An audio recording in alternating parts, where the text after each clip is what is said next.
ये शृण्वन्ति सदा भक्त्या देव्या भागवतीं कथां तेषां सिद्धिर्न दूरस्था तस्मात् सेव्या सदा नृभिः.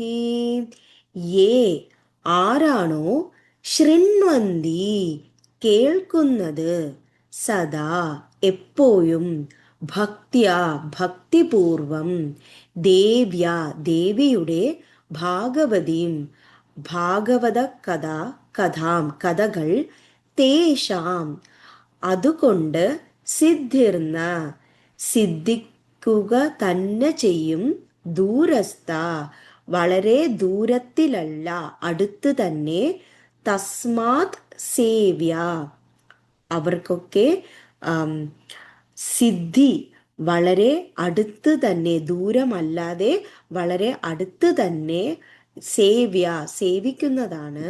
ദേവിയെ നമ്മൾ എങ്ങനെയാണോ സേവിക്കുന്നത് അതുപോലെ തന്നെ അവർക്ക് സിദ്ധിയും അധികം ദൂരത്തിലല്ല അടുത്ത് തന്നെയാണ്.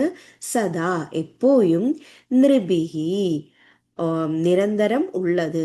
അതായത് യേ ശൃണ്വന്തി സദാ ഭക്ത്യാ ദേവ്യാ ഭാഗവതീം കഥാം തേഷാം സിദ്ധിർന ദൂരസ്ഥ തസ്മാത് സേവ്യ സദാ നൃഭിഹി. ആരാണോ ദേവി ഭാഗവത കഥ സദാ ഭക്തിപൂർവം കേൾക്കുന്നത് അവർക്ക് സിദ്ധി അധികം അകലെയല്ല. അതുകൊണ്ട് ദേവി ഭാഗവത കഥ മനുഷ്യർ നിരന്തരം കേൾക്കുക തന്നെ വേണം. യേ ശൃണ്വന്തി സദാ ഭക്ത്യാ ദേവ്യാ ഭാഗവതീം കഥാം തേഷാം സിദ്ധിർന ദൂരസ്ഥാ തസ്മാ സേവ്യാ സദാ നൃഭിഃ. Thank you.